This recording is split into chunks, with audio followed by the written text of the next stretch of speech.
Boa tarde a todos os nossos amigos ouvintes do vlog do Conde Lupe Villanueva. Desde já eu agradeço os números de doações que recebo e continue me ajudando nesta empreitada para a gravação de novos conteúdos e inscreva-se neste canal. Eu gostaria de compartilhar com vocês uma reflexão que eu tive e no que diz respeito ao debate sobre o cristianismo e algumas pessoas que são consideradas até autoridades no assunto. E eu poderia citar pelo menos 3 personagens que são bastante gabaritados, sem prejuízo de outros nomes, como por exemplo o pastor adventista Rodrigo Silva, o outro que é o Caio Fábio, o pastor Caio Fábio, e o Iago Martins. E eu percebo que muitas pessoas dão crédito a esses indivíduos, em particular sobre o que eles falam a respeito do cristianismo. Só que me parece muitas vezes que muitos dos comentários caem num certo grau de sensacionalismo, porque existe um abismo, propriamente dito, do que se configura a formação cristã no discurso dessas pessoas e o que lemos de fato na academia, na história, na teologia e etc. Isso sem prejuízo de outros personagens, fazendo aqui uma seguinte consideração e acréscimo. Sei lá, pega-se, por exemplo, agora ateus com modismos de querer falar de grego, de hebraico, de aramaico, querer criar factoides pseudo-históricos sobre o cristianismo. Vide aquele tolinho do Antônio Miranda e a teologia reversa, que não quer dizer coisa nenhuma, não tem validade acadêmica alguma. Mas enfim, nós vivemos evidentemente numa sociedade de espetáculo que essas pessoas precisam criar conteúdos e evidentemente que criar conteúdos através de estudos dá muito mais trabalho do que você simplesmente forjar historietas nababescas e completamente estapafúrdias sobre o cristianismo. Eu gostaria de começar primeiro com Rodrigo Silva. Todos nós sabemos que Rodrigo Silva se identifica como arqueólogo e ele é pastor da Igreja Adventista do Sétimo Dia. Vamos fazer uma seguinte consideração sobre o fato de ele ser adventista. Qual é a relevância que a Igreja Adventista tem tanto na história do cristianismo como até mesmo na história do protestantismo? Ou seja, nós estamos falando de algo muito mais macro, que é o cristianismo, e em particular representado pela Igreja Católica, e uma coisa bem micro chamada Igreja Adventista do Sétimo Dia, e em particular dentro da Reforma Protestante. A relevância que os adventistas têm no âmbito do cristianismo é uma coisa completamente nula. E aqui nós podemos fazer a seguinte consideração e a seguinte indagação. Será que um sujeito que se diz tão estudado como o senhor Rodrigo Silva é uma pessoa digna de ser considerada séria? E esse meu questionamento está atrelado ao próprio âmago da historicidade, da teologia, da filosofia, etc. Eu perguntaria para vocês alguma coisa. Você conceberia um Santo Tomás de Aquino adventista? Você conceberia uma intelectualidade filosófica que nós temos na história da igreja, na Igreja Católica? Tá? Eu poderia pegar pessoas tanto da nossa época, sei lá, Joseph Ratzinger, que foi o nosso Papa Bento XVI, que era um grande intelectual. Alguém, por exemplo, da Nouvelle Théologie, muitos tradicionalistas vão ficar emburrados aqui, falar de Henri de Lubac, Hans Urs von Balthasar, enfim. Ou então, sei lá, um sujeito como Jacques Maritain. Discussões filosóficas da sofisticação dessas pessoas, com todos os aspectos que muitos católicos, principalmente de matriz tradicionalista, não concordam, né? A chamada nova cristandade, enfim, entre outras coisas. Mas eu poderia até pegar no âmago dos tradicionalistas católicos. Vamos pegar, por exemplo, o tradicionalismo hispânico, que eu particularmente admiro e tenho uma certa vinculação intelectual, que é, no caso, um filósofo jurista como Miguel Ayuso, tá? Ou então Francisco Elias de Terrada, que foi um grande historiador espanhol, também historiador principalmente das instituições políticas, não somente da Espanha, como também de Portugal, enfim, do mundo ibérico. E entre outros, Etienne Gilson, enfim, uma carrada de gente de alto gabarito intelectual que pode discutir filosofia e pode discutir teologia tete a tete, no mesmo nível de equiparação de qualquer filósofo, de qualquer, sei lá, ideologia, entre outras coisas. Eu falo desse nível de historicidade, ou seja, de historiadores, de intelectuais, de filósofos, etc. E aqui eu coloco o seguinte questionamento: a Igreja Adventista produziu algo desse nível? A resposta é um sonoro não. E por que isso? Porque o mundo cultural desse pessoal que é adventista é muito limitado intelectualmente. Eles não têm o peso da Igreja Católica. Eles não têm o peso de uma tradição de 2000 anos. Muito pelo contrário, o Adventismo é uma seita que nasceu de um embuste profético e, vejam, eles não se cansam de criar novos embustes proféticos. E, em particular, toda a visão histórica do Rodrigo Silva é baseada não em uma literatura acadêmica que podemos dizer sobre estudos medievais, sobre estudos da igreja cristã. Com certeza você não encontrará num mundinho, digamos assim, provinciano dos adventistas, um historiador do quilate, por exemplo, de um Daniel Hopes, ou de um Ludwig von Pastor, ou mesmo até um historiador que ele não era católico, mas é um historiador respeitável, como Leopold von Ranke, que é um historiador luterano. Vocês não vão encontrar algo desse nível. O máximo que vocês vão encontrar é uma pseudo-profetisa chamada Ellen White, que escreveu um livreto chamado O Grande Conflito, cujo valor acadêmico, histórico, teológico é nulo, e é onde o Rodrigo Silva se inspira. Aí eu pergunto para vocês uma coisa: será que realmente vocês estão consumindo o melhor que há do cristianismo? Evidentemente que não.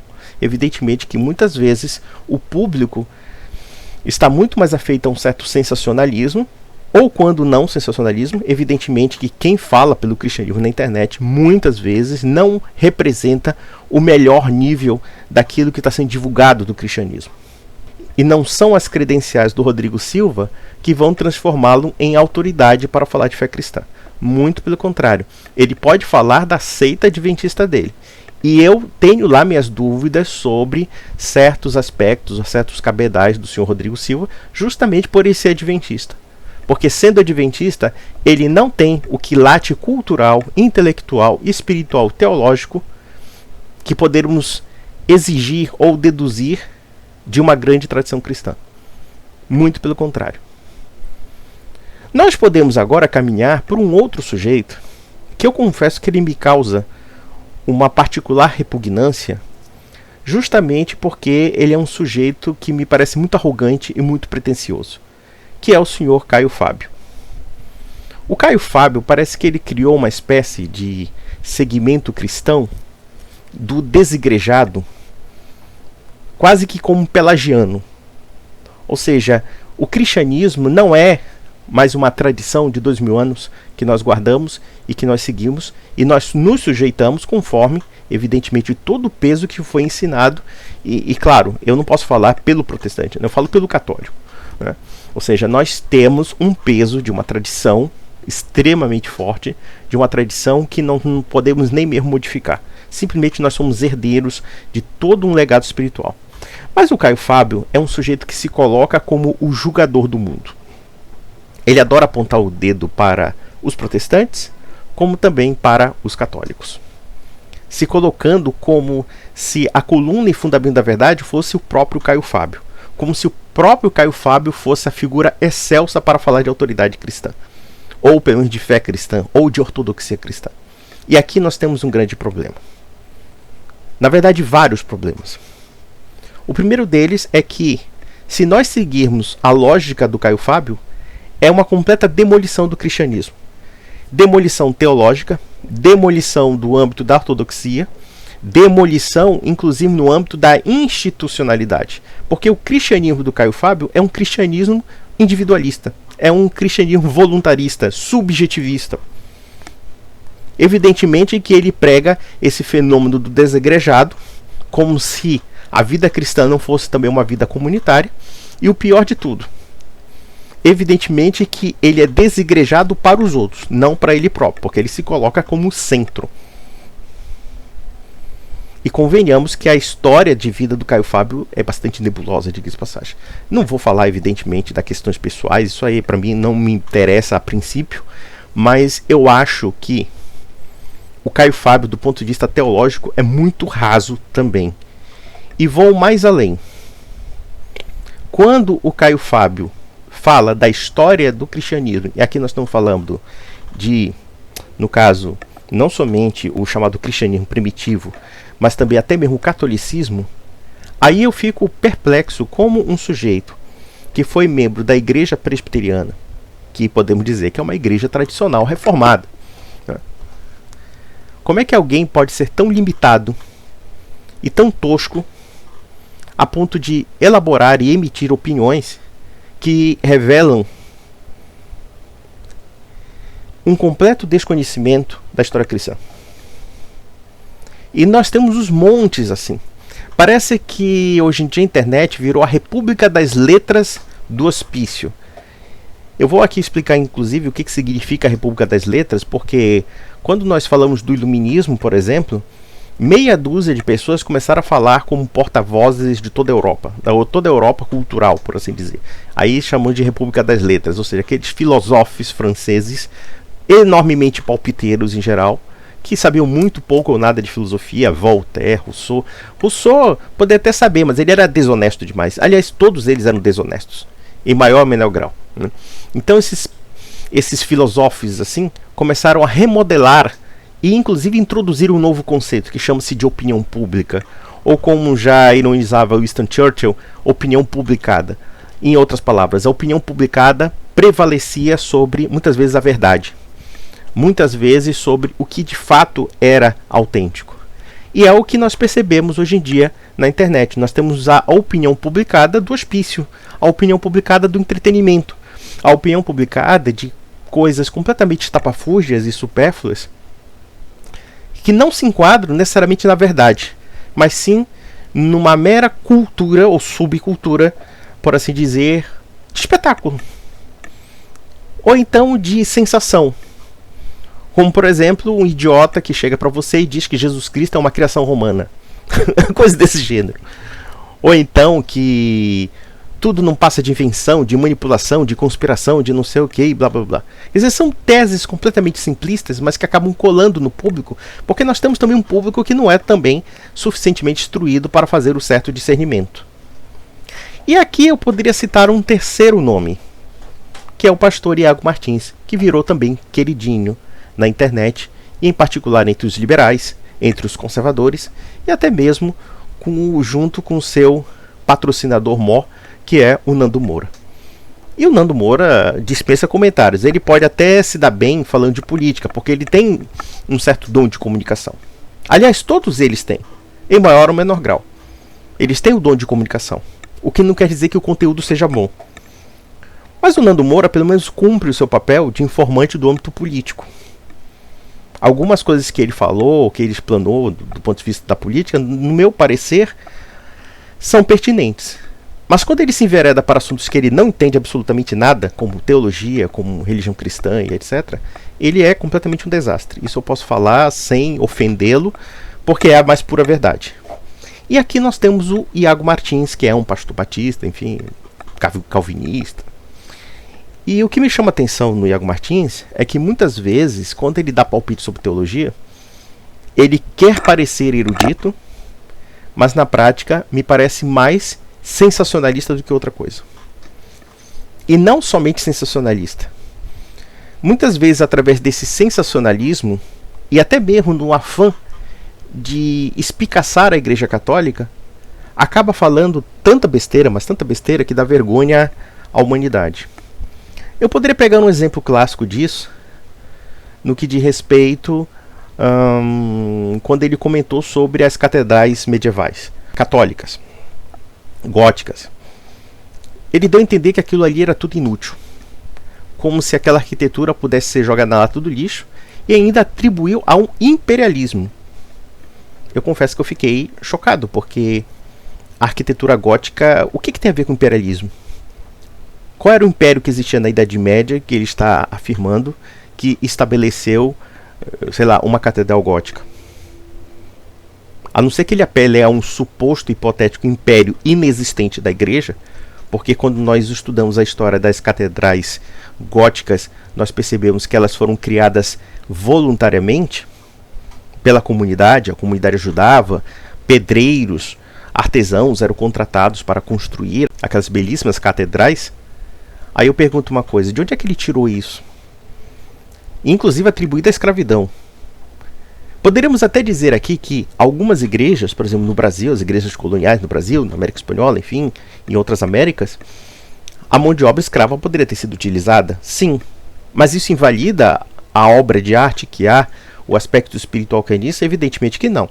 Porque se basearmos na ideia de que as relações de trabalho não são aquelas que nós nos comungamos, então nós teríamos que apagar praticamente boa parte da história da humanidade, porque boa parte da história da humanidade usou o trabalho compulsório para realizar certas coisas. Inclusive no mundo bíblico. Eu poderia até dizer para o senhor Iago Martins jogar a Bíblia na lata do lixo. Afinal, se ele está condenando as catedrais góticas pela escravidão inexistente, porque catedral gótica nunca foi construída por escravidão, já começa por aí, e nem por imperialismo, se for por isso, então joga a Bíblia na lata do lixo, porque a Bíblia, no Antigo Testamento e até mesmo no Novo Testamento, nunca foi necessariamente crítica da escravidão. Muito pelo contrário. Aqui nós vemos um vendaval de besteira, de palpitaria, e de uma extrema irresponsabilidade, porque o Iago Martins, ele não está atacando somente o catolicismo, ele está atacando o cerne do cristianismo. E aqui nós percebemos também a estreiteza mental de um sujeito que não percebe a beleza da arquitetura que representa a fé religiosa. Talvez o senhor Iago Martins seja um homem tão empobrecido mentalmente, visualmente, que a única coisa que ele se contenta é com um galpão que ele chama de igreja. Aí vemos a pobreza espiritual do evangelismo, que não é capaz de construir uma catedral. Até os luteranos gostam de catedrais, e diga-se de passagem também os calvinistas, pelo menos os mais tradicionais. Mas o senhor Iago Martins é a revolta contra o cristianismo também. E aqui nós temos realmente o reino da palpitaria. Dentre esses três ditos cristãos autorizados a falar de cristianismo, primeiro, eles não têm um menor entendimento entre si do ponto de vista de doutrina e de ortodoxia. Muito pelo contrário, são três pessoas heterodoxas. O segundo ponto é a questão das credenciais intelectuais e acadêmicas desse povo. O senhor Rodrigo Silva, adventista. Eu nunca lerei um filósofo adventista, um historiador adventista, alguém de um quilate intelectual que a Igreja Católica produziu. Jamais. Recentemente eu estava folheando um livro do Ratzinger, do Miguel Ayuso, Juan Donoso Cortés, sei lá, Henri de Lubac mesmo, o drama do humanismo ateu. Você nunca terá essa discussão no mundo adventista. É muita pobreza cultural, é muita limitação intelectual. Não tem a profundidade civilizacional do catolicismo. Aí depois vem o pastor hippie, o senhor Caio Fábio, que quer simplesmente demolir o cristianismo enquanto elemento institucional. E jogando impropérios para todo mundo, menos para ele próprio, evidentemente. E tem o senhor Iago Martins, que odeia catedrais. Aí eu fico pensando, qual será a sorte do cristianismo se depender dessas pessoas, desses palpiteiros? E não só desses, não. Tem muito evangélico revoltado que virou ateu aí falando as piores besteiras. Tem um sujeito aí que parece que ele, não sei se ele é ateu, eu não sei o que ele é. Eu acho que ele criou apenas um produto, que é um tal de Fábio Sabino, que gosta de falar de grego, de hebraico, de aramaico, esses palpiteiros, esses papagaios bíblicos da vida, que acham que o cristianismo se confunde com a Sagrada Escritura e não é a mesma coisa. O cristianismo é algo mais amplo, mas a pobreza histórica desse povo é uma coisa assim escandalosa. E também aí os ateus também, invencionistas, vigaristas aí, que ficam falando um bocado de baboseiras, dentre outras e outras tantas coisas. Então eu digo para vocês, meus amigos, desconfiem da internet, não confiem em tudo que se fala na internet. Evidentemente também aqui que eu não estou me colocando acima de ninguém. Eu também tenho limitações, todos nós temos limitações. Mas pelo menos quando eu tento falar alguma coisa, eu tento falar com alguma base. Não com palhaçada. Eu posso até estar errado, eu posso errar no meu conteúdo. Mas com certeza eu tento me embasar em alguma coisa que seja realmente sólida. E infelizmente nós temos um palco de gente doida, de gente maluca, de gente palpiteira, que mostra uma limitação intelectual profunda naquilo que se fala, naquilo que se escreve, naquilo que se divulga, e em particular o cristianismo. Então, meus amigos, fica a minha mensagem e até a próxima.